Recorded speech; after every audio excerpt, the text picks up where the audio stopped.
नमस्कार, म युवराज पोखरेल, सामूहिक विद्यालय परिवार रूपन्देहीको शिक्षक। सामूहिक विद्यालय परिवार रूपन्देहीले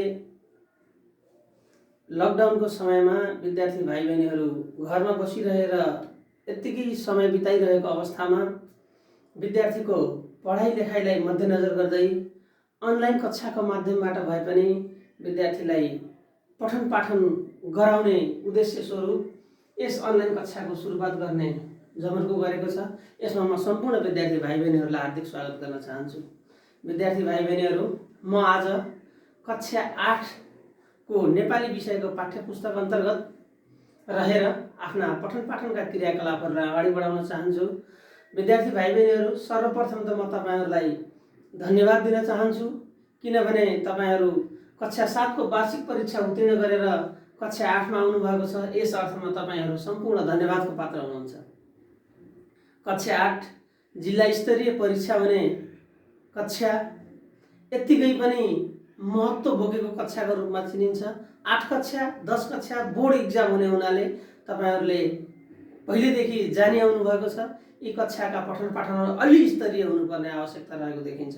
तसर्थ विद्यार्थी भाइ बहिनीहरू, म तपाईहरुलाई के अनुरोध गर्न चाहन्छु भने तपाई 7 कक्षामा रहँदाखेरि जे जति जागर गरेर जे जति मेहनत गरेर पढ्नुहुन्थ्यो, अब 8 कक्षा पक्कै पनि त्यो भन्दा उच्च स्तरीय रहनेछ।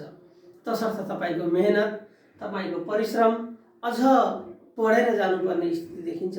तसर्थ भाइ बहिनीहरू, तपाईहरु पढाइमा अत्यन्तै लगनशील भएर अब अगाडि बढ्नु होला, त्यो मेरो तपाईहरुलाई अनुरोध सँगसँगै मेरो विश्वास छ। तपाईहरुले मैले भने मुताबिक गर्नुहुनेछ। विद्यार्थी भाइ बहिनीहरू, कक्षा 8 को पाठ्यपुस्तक, नेपाली विषयको पाठ्यपुस्तक म तपाईहरुलाई देखाउन चाहन्छु। यो तपाईहरुले वर्षभरि पढ्ने पाठ्यपुस्तक हो। यसमा समाविष्ट रहेका 22 वटा पाठहरू, 22 लेसन्स आर देयर, 22 वटा पाठहरू तपाईहरुले वर्षभरिमा पढ्नुपर्ने हुन्छ र यी 22 वटा पाठहरू मध्येबाट तपाईहरुको वार्षिक परीक्षामा मूल्याङ्कन गरिने, परीक्षा लिइने हुने हुँदा यी सम्पूर्ण पाठहरूलाई तपाईले एकपछि अर्को गर्दै निकै महत्त्वका साथ हेरेर पठन पाठन गर्नुहुनेछ भन्ने म विश्वास पनि गर्न चाहन्छु। भाइ बहिनीहरू, म विलम्ब नगरिकन कक्षा 8 को नेपाली पाठ्यपुस्तक अन्तर्गत पहिलो पाठ तर्फ म प्रवेश गर्न चाहन्छु। पहिलो पाठमा हाम्रो नेपाल कविता रहेको छ। नेपाल कविता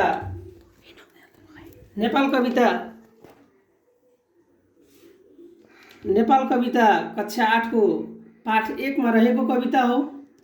यस कविताका लेखक युग कवि सिद्धिचरण श्रेष्ठ हुन्। युग कवि सिद्धिचरण श्रेष्ठ हुन्। उनको जन्म विक्रम सम्वत 1969 सालमा भएको हो। उनी नेपाली साहित्यका युग कविका रूपमा परिचित छन्।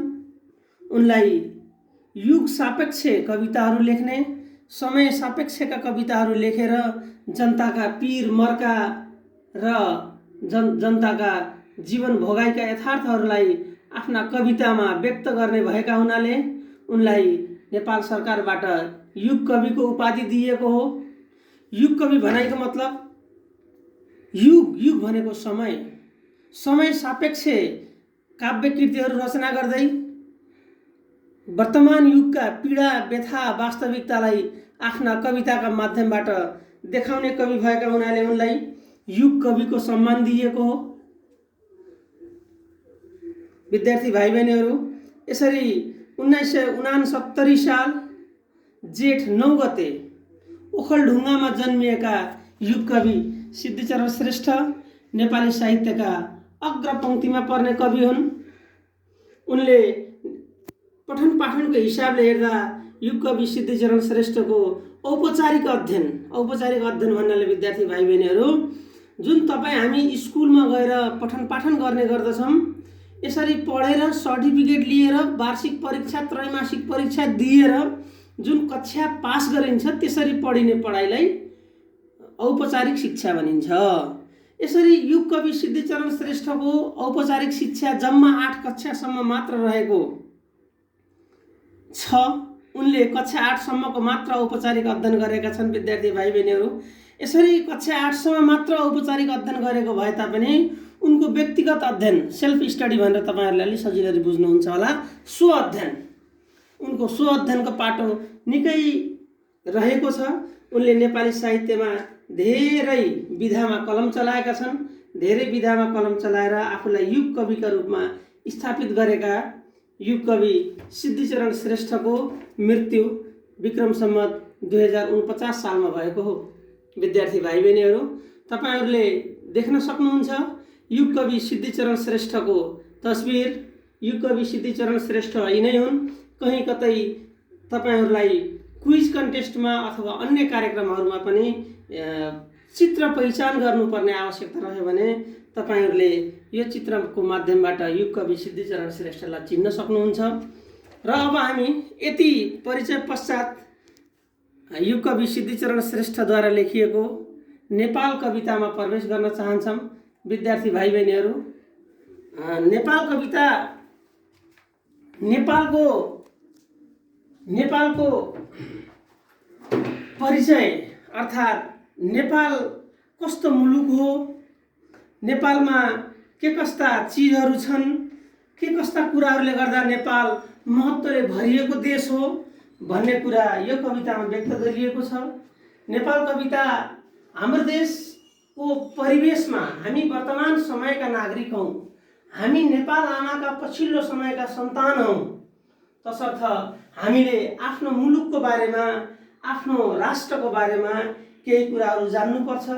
हाम्रो देशको सुरुवातदेखि अहिलेसम्म के कस्ता अवस्थाहरू रहे, हाम्रो देशमा अहिलेसम्म आइपुग्दा के कस्ता अप्ठ्याराहरू, के कस्ता परिस्थितिहरूलाई हाम्रा अग्रजहरूले, हाम्रा पुर्खाहरूले पार गर्दै अहिलेको स्थितिसम्म ल्याइपुर्याउनु भयो र हामी स्वतन्त्र देशका स्वतन्त्र नागरिक भनेर विश्व सामु आफ्नो छाती चौडा गराएर हिँड्न सक्ने भएका छौँ, हामीले आफ्नो शिर उच्चो राख्न सकेका छौँ भन्ने प्रसङ्गहरू पनि यो कवितामा रहेको देखिन्छ। विद्यार्थी भाइ बहिनीहरू, हाम्रो देश नेपाल आफैमा महत्त्वले भरिएको मुलुक हो। यहाँ भौगोलिक विषमता छ, हिमाल, पहाड, तराई आफ्नो महत्त्वका क्षेत्रहरू रहेका छन्, आफ्नो महत्त्व बोकेका ठाउँहरू रहेका छन्।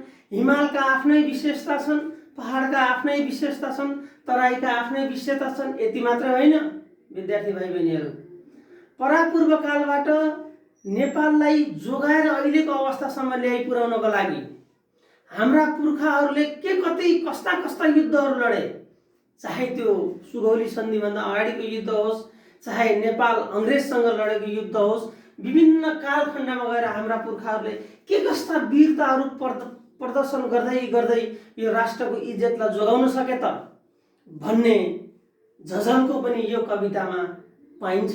युग कवि सिद्धिचरण श्रेष्ठले नेपाल प्यारो देश हो, नेपाल पवित्र देश हो, यहाँ गौतम बुद्ध जन्मिएका थिए, यहाँ विश्वको सर्वोच्च शिखर सगरमाथा रहेको छ, यहाँ राजा जनकले राज्य गरेको जनकपुर रहेको छ, यहाँ सीता जस्ता चेलीहरू हुर्किएको ठाउँ हो भन्दै नेपालको गरिमा निकै नै उच्च रहेको प्रसङ्गलाई पनि कविले उजागर गर्न खोजेका छन्। विद्यार्थी भाइ बहिनीहरू, नेपाल हिमाल, पहाड, तराई 3 खण्डमा बाँडिएको भए तापनि नेपालको समष्टि रूप आफैमा चमत्कारिक छ। जे जति कुरा बुझ्न खोज्यो, जे जति कुरा हामीले जान्न खोज्यो, हिमालमा हेर्ने हो भने चाँदी चाहिँ सेतै टल्किने हिमाल, पहाडमा हेर्ने हो भने विभिन्न झरना, खोला, नाला, विभिन्न खालका वनस्पति, पशुपक्षी, चराचुरुङ्गी, जे जति कुरा हामीले खोज अनुसन्धान गर्दै जान्छौँ त्यति रहस्यमय कुराहरू भेटिँदै जान्छन्। तराई त्यस्तै छ, यहाँ समथर भूभाग, यहाँको महत्त्व, यहाँको गरिमा त्यस्तै रहेको छ भन्दै हामी गौतम बुद्धको देशका नागरिक हौँ, हामी वीर गोर्खालीहरू, ध्यानले सुन्नुहोला, हामी वीर गोर्खालीहरूका सन्तान हौँ, हामी पवित्र तपोभूमि मा रहेका नेपाल आमाका सन्तति हौँ।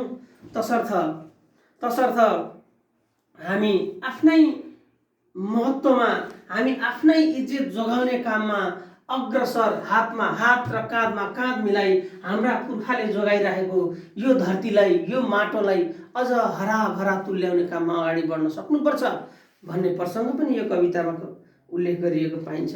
हाम्रा पुर्खाहरूले विगतमा अनेकौँ आपद विपद सहँदै जुन यो राष्ट्रको इज्जतलाई जोगाएका छन्, अब पालो हाम्रो हो। हामीले त्यो गरिमालाई 1 इन्च पनि तल आउन दिनु हुँदैन। त्यो गरिमालाई अझ माथिल्लो अवस्थामा पुर्याउन सक्नुपर्छ भन्दै कविले यहाँ रहेका सम्पूर्ण नागरिक हातमा हात, काँधमा काँध मिलाएर हातेमालो गर्दै अगाडि बढेर यो राष्ट्रको, यो देशको इज्जत अझ उच्च स्थानमा, अझ शिखरमा पुर्याउन सक्नुपर्छ भन्दै नेपालका बारेमा विविध प्रसङ्गहरूलाई यो कवितामा उजागर गर्न खोजेका छन्। भाइ बहिनीहरू, कति कुरा तपाईँहरूलाई थाहा छ होला हाम्रो देशको बारेमा, कति कुराहरू थाहा छैन होला, तापनि सम्भव भएसम्म आफ्नो मुलुक, आफू जन्मिएको भूमि, आफ्नो क्षेत्रलाई नजिकैबाट निहाल्ने, नजिकैबाट त्यसका बारेमा सम्पूर्ण कुराहरू जान्ने कोसिस गर्नुपर्दछ भन्दै यो कवितामा हाम्रो मातृभूमि नेपालप्रतिका विविध कुराहरूलाई कविले बयान गर्ने कोसिस गर्नुभएको छ। भाइ बहिनीहरू, मैले पक्कै पनि अर्को कक्षामा तपाईँहरूलाई यो कविताको बारेमा, यो कविताको लय, यो कविताको भावको बारेमा एक गरी वाचन गर्दै यसमा आएका कठिन शब्दहरूको अर्थ बताउँदै अगाडि बढ्नेछौँ।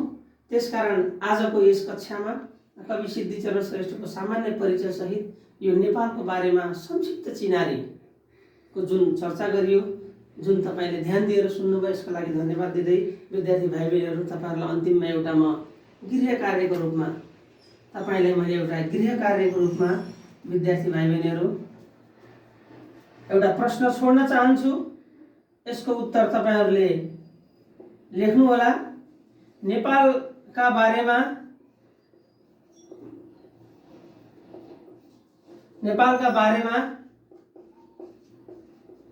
आफूले जानेका कुरा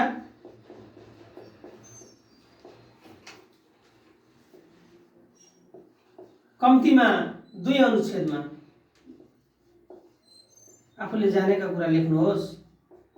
विद्यार्थी भाइ बहिनीहरू, कम्तीमा 2 अनुच्छेद हुनेछ। तपाईँहरूले पूर्व ज्ञानको आधारमा के कति कुराहरू जान्नुभएको छ त्यसलाई गृह कार्यको रूपमा तपाईँहरूले प्रस्तुत गर्नुहोला। आजलाई यति नै, धन्यवाद।